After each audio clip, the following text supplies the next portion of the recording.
thanks to Patricia and to Mike. At the beginning of this year, I just want to let you know, they asked me, who would you really like to talk to as you do these events this year? And these two are at the top of my list. I admire their work so much. I envy what they're able to do as someone who could neither dance nor sing. And so I really look forward to this opportunity to talk with them. And I want to start with a very fundamental question.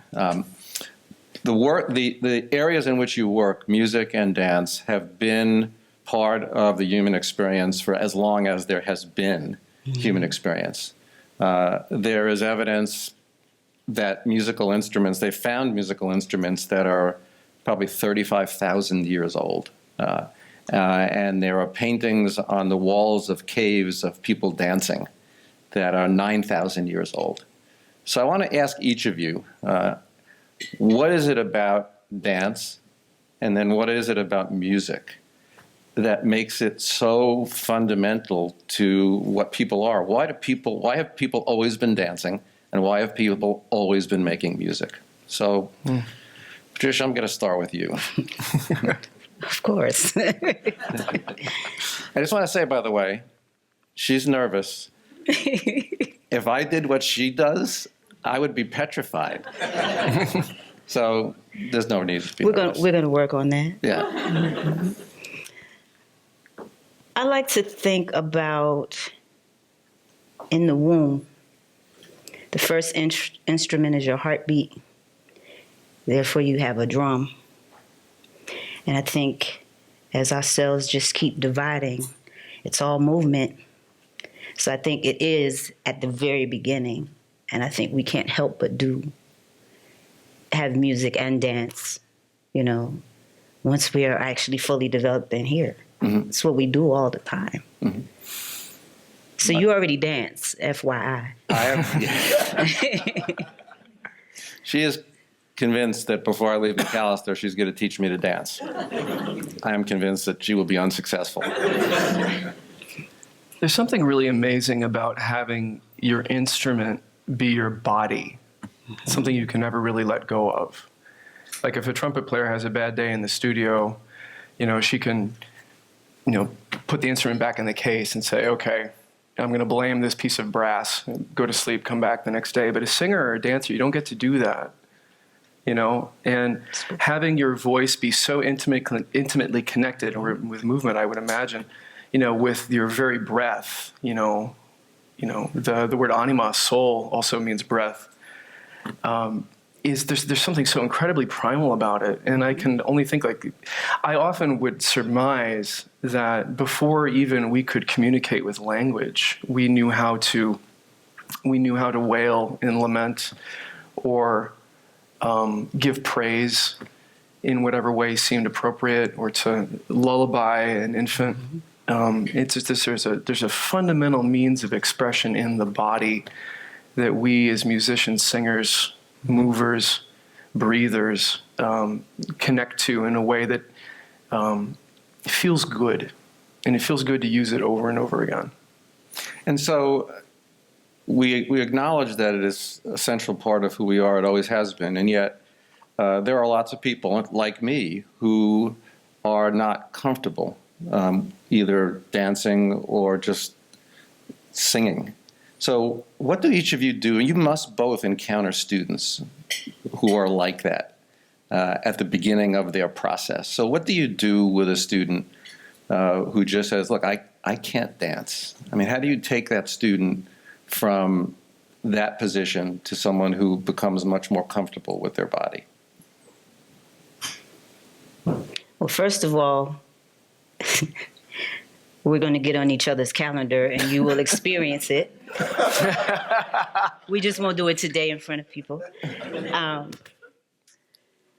I think it's a process. I think it's a process that happens over time in the space in terms of creating a comfortable environment that's welcoming, where people can feel safe enough to be vulnerable, to take the risk, to have a space where you feel brave enough to be courageous, and to to keep coming back and doing it over and over. And I think that takes time for people to exhale, you know, so that you feel comfortable enough to take those risks in the room. And then when you're in a space with groups of people, it's also building the relationships, the community in the space where everybody realizes that we're all in the same boat, including me. Because there's some days where I come in and I'm like, I don't quite know how I'm going to work this out, but eventually it will show up. And so we're all in that same place together, growing together, nurturing each other together. And the students begin to support each other and help each other on the side. You know, if I'm going across and doing something, the students begin to help each other. And to know that this time, this particular movement may be something you're really strong at. But the next time, you may need help from Mike, you know, and so we switch off. And I think the trust that happens across the time in developing those relationships give people permission to just be, to do what you naturally do. We come out moving, we come out making sound, we come out with this incredible drum that we have all the time. And we don't really want it to ever stop playing, you know, I mean, it's part of the last exhalation, right? Mm-hmm. Which is also sound, you know, so I think it's just very elemental, but it does take time. Mm-hmm. And are there people who can't sing? No. So explain why everyone can sing. Everyone can exhale. Everyone can feel. I mean, I think people often get this tightness about, you know, I saying I can't sing. Well, you're comparing yourself to some very, very specific, you know, Western-centric, you know, Anglican, hello, me, sense of like what singing should sound like. And I think that's very limiting in many ways. But anybody can be expressive and express joy. And I just want to come back to what you were saying just a second ago, Patricia. You were describing dance, but you were also describing a choir rehearsal, like with every single word you said about vulnerability. It was really, really, really outstanding. Any sound is a note. Yeah. So tell me, when I'm interested in your personal journeys, when each of you knew that this was your calling. So when did you know that dance was what you wanted to do? I think I actually can remember back to about 4. I wanted to be a singer. You didn't know that, did you? No, I didn't. I'm going to get you in choir rehearsal pretty soon. Don't threaten me with a good time. I actually wanted to be a singer initially, and dance was, well, actually, the voice was actually around as well. But I was in an arts program, and it was like the movie Fame. Every door you got to, you just open it, and it was something different going on. You know, people learning the castanets or flamenco or African dance or ballet or, you know, all these different styles of dance. And I was around that so much more. Though I continued to sing. I lived in the projects in the South Bronx, so I'd crawl up. My brothers had all of the 45s, all of the, you know, up-to-date songs, and I would put on the music and climb up on the radiator and sing out the window to people who were walking by, and, you know, and they look up. You know, I was on the 5th floor, you know, clap, clap, clap, and they walk away, and then I get down and change the record and you know, I would start all over till I got bored with that, and then, you know, I would do something else. But dance became more tangible. I think it was just around so much more. It was part of our school day. It was part of the after-school program. It was part of weekend programming, and so it was always there. I think you can have an interest in something, but when you're called, you know. It's what you think about. It's what you eat. It's what you drink. It's what you breathe. It's always ever present. You cannot do it. You cannot not do it. How about you, Mike? The music was always there from the beginning. I grew up in a very, very musical parish, and my parents put me in choir. I learned how to, just singing it was something I did with friends more than it was about singing. It was about, I get to see all my friends from school for an extra session every Wednesday afternoon and evening, and then we would have dinner together. And then all the way through middle school, high school, I was always in choir. It was really fun. And when I went off to college and I said, okay, my parents are like, you're going to be a scientist. And I always kind of grew up thinking I was going to be a doctor. Didn't really know what that meant. So I ended up majoring in chemistry. And I wouldn't change a thing. I loved it. But then when I was sort of senior, sort of typing out my applications and my personal statement, why do I want to be a doctor? I had this like, bam moment. I don't. And like, oh no, now what do I do? And like I had always been kind of flirting with the idea because I was directing an a cappella group in college, and like I loved that social atmosphere of it. I loved, the magic of moving my hands and other people would make, beautiful sounds. And I was kind of like trying on, like, what if I went to graduate school in conducting, and I kind of tried this on, like the way you go to a clothing store and you pick up something you don't know if you can get away wearing it in public, but you'll wear it in the dressing room just to see how it feels. And then I eventually mentioned the fact that I was just sort of flirting with this idea to my collegiate choral conductor. And he just grabbed me by the shoulders and said, finally. And he was so excited for me. And so getting that kind of boost of confidence from an educator that, this is not an avenue that I really had, imagined for myself or, was part of my self-actualization, being the son of an academic medicine, somebody who's in academic medicine, thinking like, oh, I could go off and do this was extremely affirming. And then I ended up in graduate school and off we went. But music was always there. It was the number one thing. I just had to be given a vote of confidence by someone I trusted and loved that, this is right for you. It's funny because I started in ballet. Yeah. And did that for a little while, but then I started exploring every door. And then I heard the drum. And I went down the hall until I found it, that sound. And then I knew I was home. There's something about those drums that's just amazing. Mm-hmm. So at the same time as the arts have been central to the human experience, it seems as if attacks on or critiques of art have also been something against which we've always had to push. And it seems to me that there are two avenues from which they have tended to come. One is sort of practical and one is political. Well, I'll start with the political. It may not be an overstatement to say that authoritarians don't like art. And one of the first things that we tend to see in authoritarian regimes is attempts to shut down the arts or control the arts or limit the arts. What is it about art that is fundamentally transgressive or that seems to pose a challenge to people who want to exert control over people? I'm going to quote a faculty member I used to work with in Boston, a man named Carl Polnack, who's now at Ithaca. But he said something once that has totally stuck with me ever since I heard it. He says that art is a way of saying and claiming aloud that I am alive and my life has meaning. And I find that so radiant, because if we're going to, in the face of authoritarianism or something that's going to be limiting to you, the response, or our response to escape from that is to be creative, is to imagine a world that could be better. And the arts is how we make that image manifest to a broader public.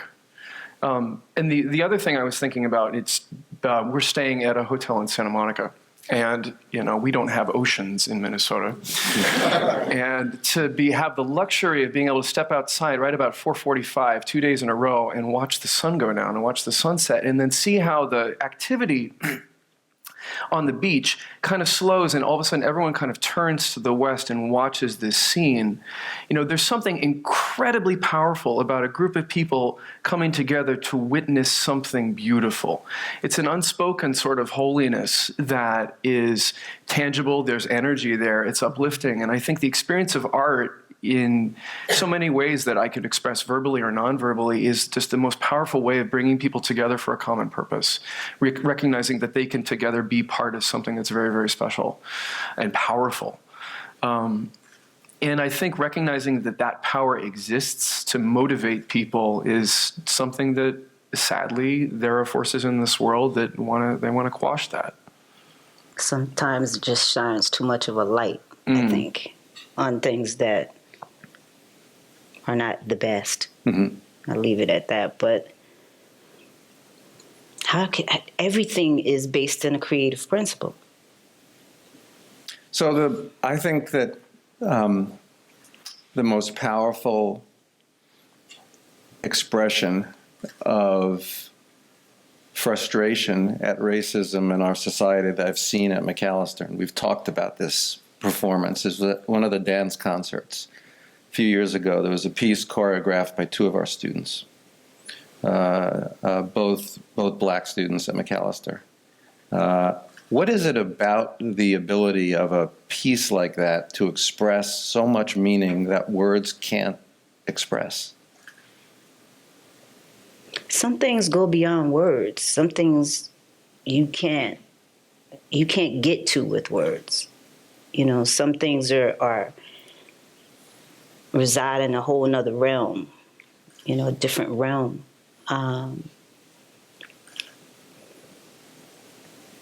That command a power through the body where you don't need words. Or in a song where you have them and you have somebody who can take you on an emotional journey. You know, you can be laughing right now and, you know, a minute and a half into the song, you want to cry. You know, a minute later, you feel such warmth and love. You know, there are just different ways to approach the command of what you're really trying to get across to an audience, or even if it's not an audience, if it's just something that you have to physically express somehow, you know, to get out into the world when you don't have words sometimes. You know, they're stronger. Different approaches. I think we should all just remember and from time to time ponder the fact that historically people who are in conditions of bondage and servitude and oppression dance and sing. And it is the way that they, as you said, Mike, they make a statement to the world that you can't control me. You may be able to control certain aspects of me, but you can't control the way I move my body. You can't control my voice. You can't control my spirit. And for people who want to exert control, that's very scary. And so in that sense, art has a lot of power. The other argument you hear, and you hear this a lot these days, particularly when people talk about the work that we do at a college, is, well, what's the practical benefit of it? You know, we're paying all this money, and college is expensive. For every single student at Macalester, whether they're paying full tuition or they're getting a lot of financial aid, in the context of their lives, they're making a major investment. And there are a lot of people who would say, look, if you're going to do that, be a doctor. If you're going to do that major in economics, if you're going to do that major in computer science, what's this stuff with dance? What's this stuff with music? What's this stuff with singing? So what is, and you probably hear that, I would guess, from students who feel that pressure from their families. So how do you think about that? Because I think it's incumbent upon all of us to take that seriously. I mean, this is a major investment in their lives. So how do you respond to this argument that if you're going to pay all this money to go to college, you shouldn't spend your time on things that are not going to lead necessarily directly to practical wealth? Choir is in many ways about learning to be in right relationship with the other people in the room. And any of you folks that have sung in a choir probably would know what that feels like. I set up a space, you know, we put them together in seats, and then they have a score, and I'm basically serve as coach and trying to make sure that we all kind of come to a common understanding as to how this piece kind of evolves. But in the process of doing that, what they learn how to do is listen. They learn how to be aware that, I have a contribution, and yet my contribution has to meld with and respond to and just be joyous with all these other people in the space. And that is not something you can learn in isolation in a study, Carol, I think. And then the other part of it is that they also learn how to be in relationship with each other throughout all the things that happen when they're actually not singing, when we are on retreat, when we are on the bus, when we are stressed about getting the food ready for the big choir dinner that we always have around Thanksgiving time. Just they figure out how to be with each other in proximity. And in so doing, they learn about vulnerability. And I think that soft skill of being able to work in teams is fundamental in this world, especially given the fact that we're dealing with scarcity and compactedness. Understanding a give and take in terms of an ensemble process is very powerful, and I'm very proud of the way that we are able to teach our students to be able to handle that. Mm-hmm.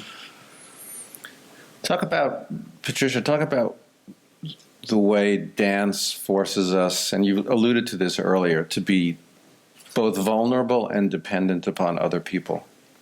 Every time I see a dance concert and someone leaps into the air and someone else is supposed to catch them, I think, boy, that is a lot of trust in another human being. Community. Mm-hmm. My classes, either, whether it's my classes or the ensemble, community is extremely important. It's a big part of the foundation. A lot of times they come to school, they don't have any friends, they don't know anybody there. Some people know, other people, but some of them have come out of world colleges, so, they come with some friends here and there. But a space where you can come and be. You don't have to worry about comparing yourself, competing with somebody. It's about going inside of yourself and getting all of this amazing magic that sometimes students know they have, sometimes they don't, but I can see it. So it's like, here's some tools, we're gonna go excavate this stuff up so that you can see all of this beauty that you have and this power that you have. But I think community is really important, and to know that the artistic expression is there, whether that's through the body, whether we're singing or however it's manifesting. Mm-hmm. But I think the human connection that happens in the room, the relationships, the friendships that develop, 10 years later, people are standing up, in each other's weddings, or, mm-hmm. the long-term relationships that build, and some of those are lifetime. Mm-hmm. But a space where you can just come and be, and you don't have to figure out how to put on a costume or a mask, or, try to figure out how do I have to morph myself in order to fit in? You don't. You just come in space and be. And the trust develops, but also to come into space and know that somebody cares about you. People are away from their families, they're away from home, they're away from their parents, their siblings. And they come in the room and I just love them up. I fuss at them too if they need that. I think that's our first responsibility as artist educators, is to make sure that our students know that they're loved, right? And once they understand that and they're willing to accept that, which takes some time for a lot of our students, actually, our perfectionist students at Macalester, those bonds of trust, that vulnerability, that sense is I am okay. And when I come to choir rehearsal, I can be me, and I can hopefully find nuggets of joy that are sustaining me. We give them, in that community, when it's really thriving in any sort of ensemble, really gives our students strength for the journey that they need, and it's powerful, and it's a terrifying responsibility in many ways to know that they look to us to provide that. And but it's very stimulating and exciting too. And they can tell when it's real and when it's not. Yep. They can tell. It does not take long. And when it's real, they want to be in that space, and then they want to bring their friends, and they want to spend time in that space. And they also are so aware that they contribute to the energy that happens in that space as well. So there's a level of responsibility in knowing that they have to care for the space. They have to care for what happens in the room. They have to contribute to the love that's in the room, to the bonding, to the nurturing, the encouragement, different things like that. We do all kinds of stuff in the room. Sometimes it's not just dance. We talked about that. We play together. We go eat together. I cook for them. We do a lot of different things together. So it's really, it comes down to those relationships. Right. Well, I spend a fair amount of time talking to people like Chris who run big companies and ask them, what are you looking for in the people that work with you and work for you?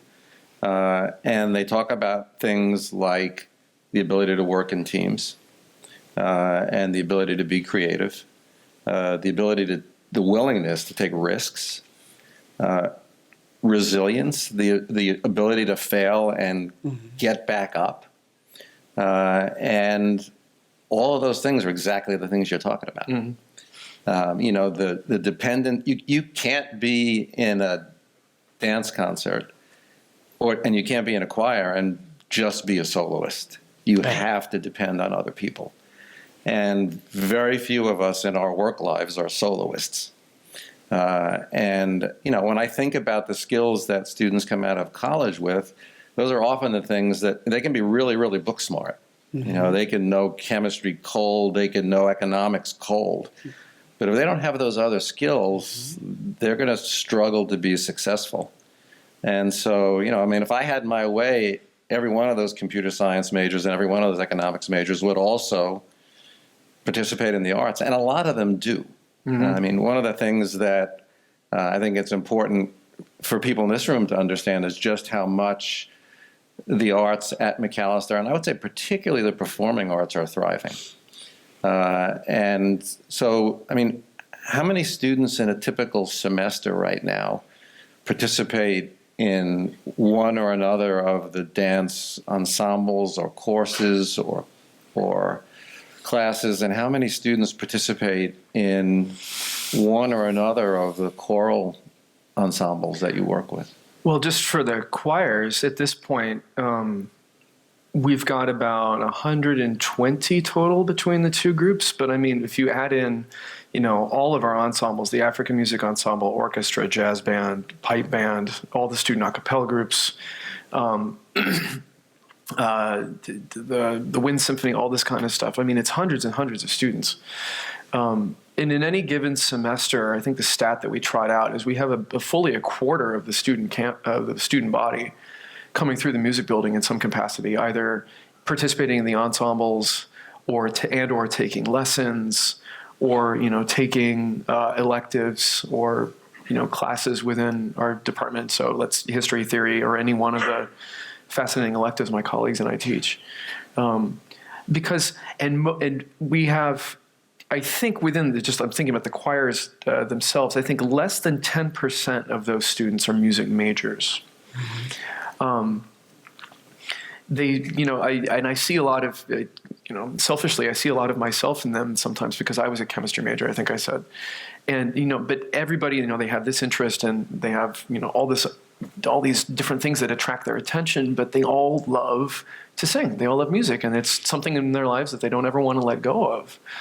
And the flip side to that is that it just makes a rehearsal so much more exciting. If I pull out any piece of music and we sing through it, and we technically, we work very hard to get all the, notes and rhythms and expression and all that right. But then somebody can make a comment about, I can talk about this poet, and some of their background. Somebody else can talk about, the history of the time period in which this was composed, or the theology behind this particular work here. Some physics people can talk about the way the overtone series works and all that kind of stuff. So in the liberal arts, having all of that together is so stimulating, and I think it just gets the kids excited about wanting to maintain that energy. What do you think of the new dance studio I built for you? With his bare hands. I know. I love it. I love it. I feel so blessed to be able to work in the Fox studio primarily. The old dance studio was probably 3 or 4 times smaller. And it was in a basement. And it was in the basement. No natural light. And it's, it's just so expansive and it's just wonderful. So thank you. Yeah. Thank you so much. Well, And I didn't really build it. I'll add a thanks for the concert hall too, and the rehearsal spaces. I mean, our rehearsal spaces are just beautiful, and the natural light is a huge part of it. But the concert hall at Mac opened, 7.5 years ago in mid 2012, and it really is an absolute jewel. It's really the envy of the Twin Cities in many ways. We have countless requests from outside groups to come in and use the space, and it's heartbreaking that we can't accommodate everybody. But with good tools and with good space, you can make, you have the potential to make great art. And it's actually been a real attractive point. Students considering coming to Macalester versus going to some other institution. And then I take them inside the hall and they go like this. And I'm like, yeah. It's a good room. It's a really good room. It's fun to be able to, make our mud pies in that kind of a sandbox. Yeah. Well, Great. we want to take some opportunity now for you to be able to ask questions to these two really gifted and fascinating people. So first, join me in thanking Michael and Patricia. And we've got a couple of microphones. In this year, 2020, so many people experience dance and music by watching it or listening to it. You start at a really young age, you see television, things, all the screen things. So how can art be made a more personal experience for people again, instead of just a watching experience? I had a song that I created for a piece, I don't know, maybe 2012. Heart beats a rhythm, got a beat on time. Drum beats a rhythm, got a beat on time. Dance is a rhythm that's yours and mine. Put your body into it and So you just got to jump in.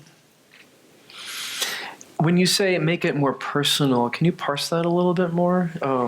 As in... Well, I just feel like what I see happening in the arts is visual arts are getting really popular with students now.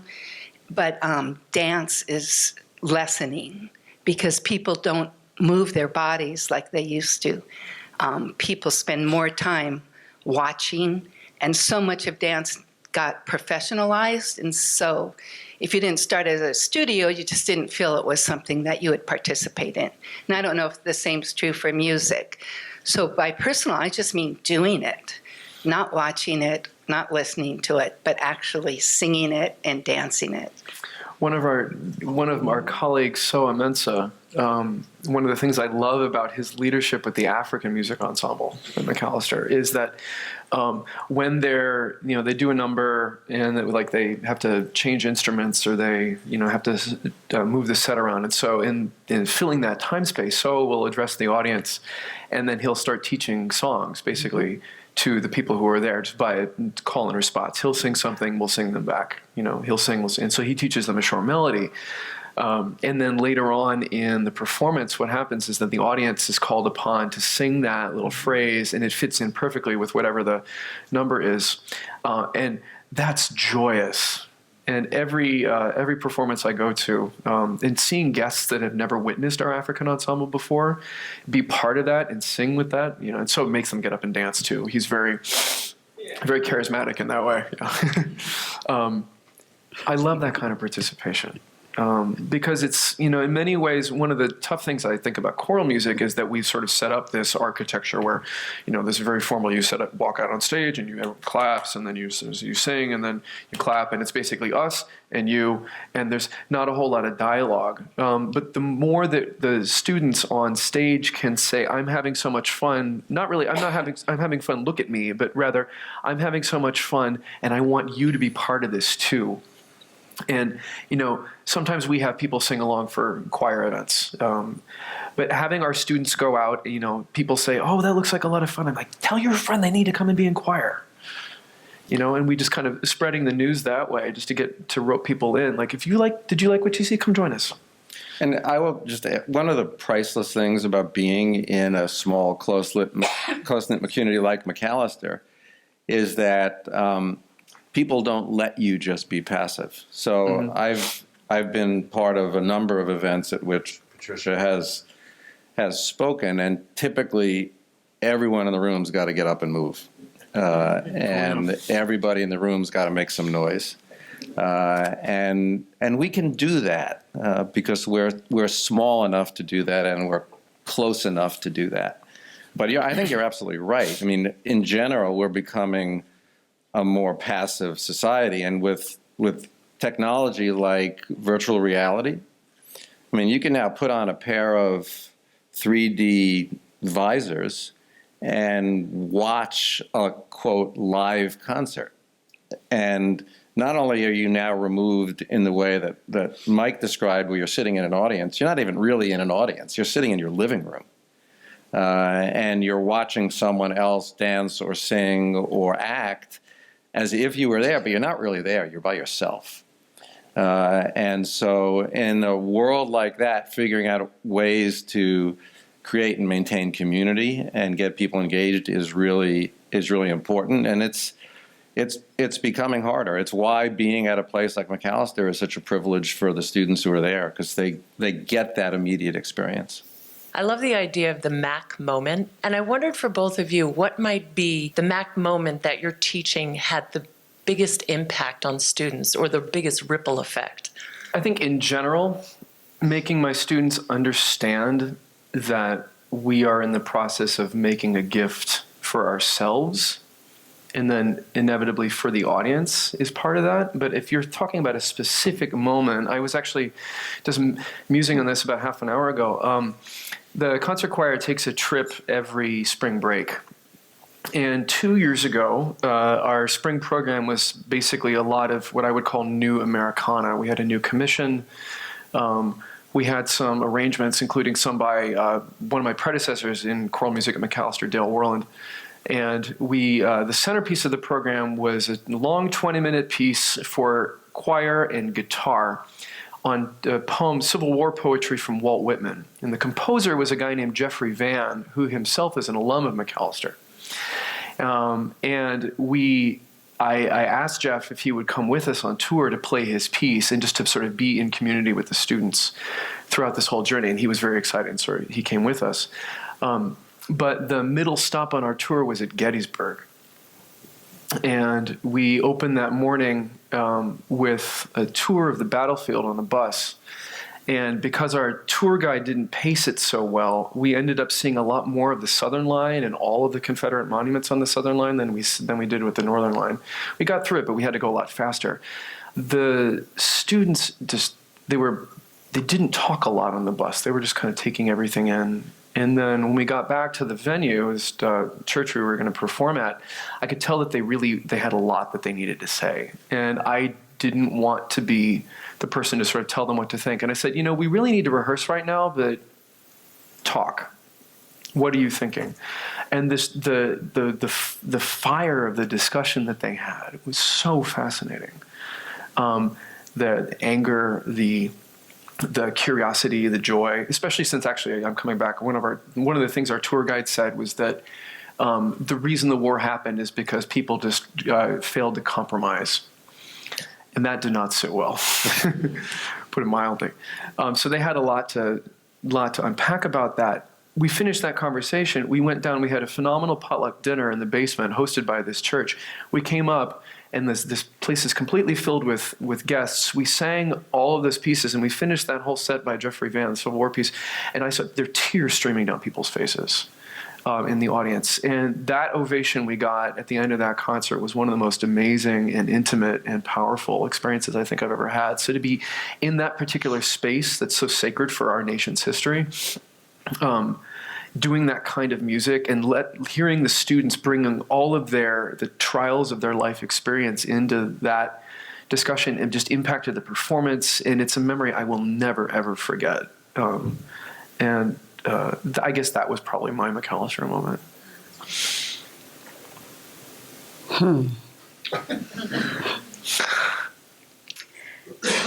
For quite a while,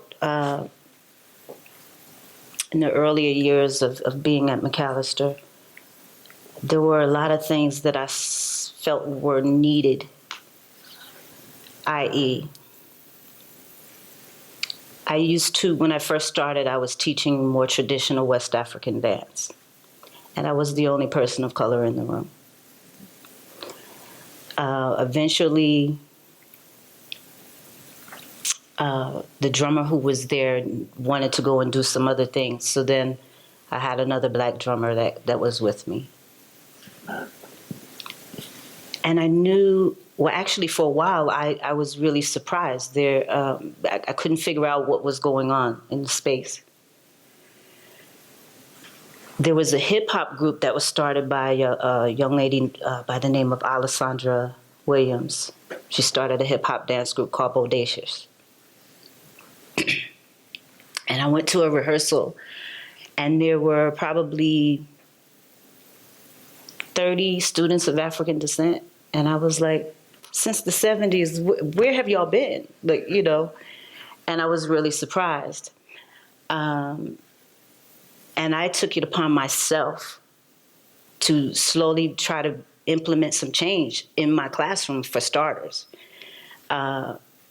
Because I know that it is really hard for Black students, students of African descent, students of color, to get through 4 years of school on the campus.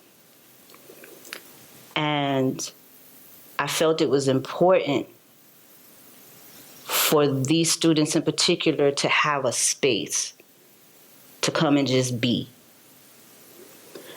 And so I took it upon myself. It wasn't part of my contract or what have you. I just decided I have to be the change. And so I started doing that work. And little bit, you know, little by little, it started shifting. My piece, I was at Macalester for a number of years before I got to participate in the fall dance concert. And once I started doing that, I think there was a different level of visibility. So numbers started increasing with students of color at least in my piece. And it took a while for it to start spilling over into the concert, because the hip hop dance team was that group for a couple of years. Prior to me being at the college, there was a gentleman by the name of Joel Branner who taught Haitian dance, and he and I would be the only two people of color on stage doing traditional Haitian dance. And so I just knew it was really important. And then in terms of talking with students and hearing what their challenges were, I decided to keep going with the work. And it did. It took a little while, and then it started moving into other pieces on the concert and then into the classrooms.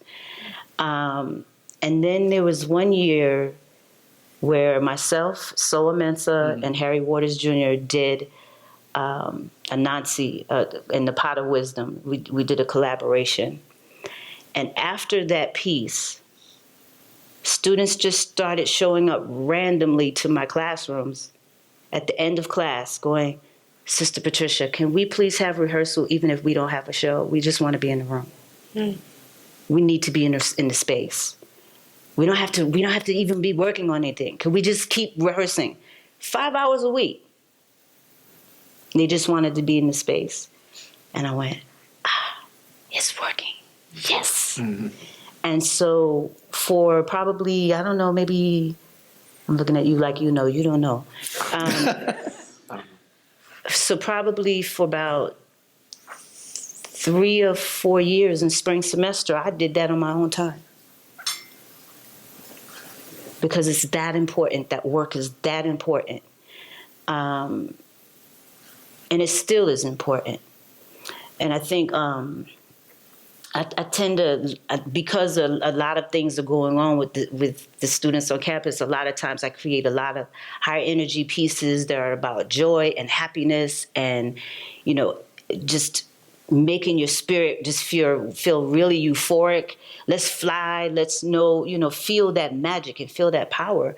But then there are other times where we'll do other pieces, like the piece that happened, I think, the year before the one you were referring to with Peace and AJ. I did a piece called Stimula that was by Hugh Masekela, sung by Hugh Masekela. And so it was about the South African miners. And I started doing history back into the 1700s, just so I could understand what was going on that led to it all. Because, you can just put some movements together, but it doesn't mean anything. So I did a lot of research, and that was a different type of work. And out of that, I think a lot of the space for Peace and AJ to create the work that they did, where they had 5 black male bodies standing at the edge of the stage with black X's on their chest. And then there was a woman, she was kind of playing like a Southern white belle in the background, but they were invisible. So you can look beyond them to see what was going on behind, because they're not really there, right? So it's a lot of different work, but it gives people that space to express whatever the different experiences are. And I think that goes back to the question that you had as well about, why don't people want to look? Because sometimes too much light gets put on it and it gets real. One of the definitions that I use for dance, and it could be used for art in general, is that, I usually say dance is an expression of everyday life. So it's a slice of your life, just like a play, just like, a song or a dance or visual art or what have you. Like, it really just zooms you in, gives you such a piercing look. And either you look or you turn away. So I'm saying a whole lot of things, and I'm giving you a lot of background to it. But I think that moment was when they just, across the semester, they just kept showing up. Can we keep going? We just need to be in the space with each other. And then it grew. I had about almost 30 people in Ensemble, and a lot of them were alums. So even after they graduated, they kept coming back and staying. Thank you. Thank you. Many of us in Los Angeles work in entertainment on a commercial level, and often I've found, at least in my first few years out, that the values that brought me to Macalester and to a creative profession were not always in alignment with what's going on in commercial media. And so I'd like to ask if you have any thoughts on that, and then also the inverse of that. As we come into positions of power in media, how would you, as professors who have access to students who are asking these big questions and engaging with these big issues, how would you like to see us leverage our power to meet their needs? I would say that they want you to challenge power. Hold power structures accountable. And I don't know if that's necessarily something that's definitely not something that's unique to art. I think many Macalester students would agree with me right now. They want the media to, not paper over the things that are failing in our society. Hold people's feet to the fire, demand accountability, and expect honesty from public leaders.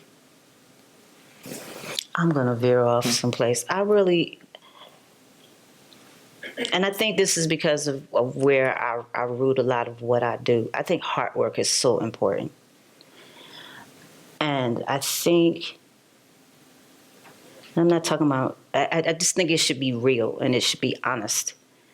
A lot of the work, I'm not talking about reality TV. That's not what I'm talking about. But we're so busy being inundated through technology. I just really feel like we need to have some space and really get right here. And I think those are the stories that need to be told.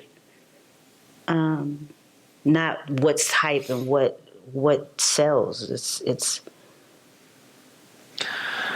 I just feel like it's a platform that can be utilized to really elevate humanity. I think some of my students would also say to make sure that people in media positions, when you act in a curating capacity, choosing what to publish, what to put on air, making sure that the stories that are told come from a diversity of experience. One Macalester moment for me, I've had countless, but the student who you saw featured in the Macalester moment video, Malik Mays, I'm just going to tell you a quick story about Malik, who I got to know very, very well during his time at Macalester. Malik arrived at Macalester, African-American male student majoring in the sciences. He felt pretty isolated. And he really struggled during that first year. And he was one of those bodies on the front of the stage. In that piece that was composed by 2 Macalester students. And it is not an overstatement to say that being in that piece transformed his life and his experience at Macalester. He was one of those people like me who said, I can't dance. And he could dance. And they wouldn't let him not dance. And he was in that piece. And where did he go from there? Not only did he become academically successful, he became president of student government, and he is now in medical school. Yes.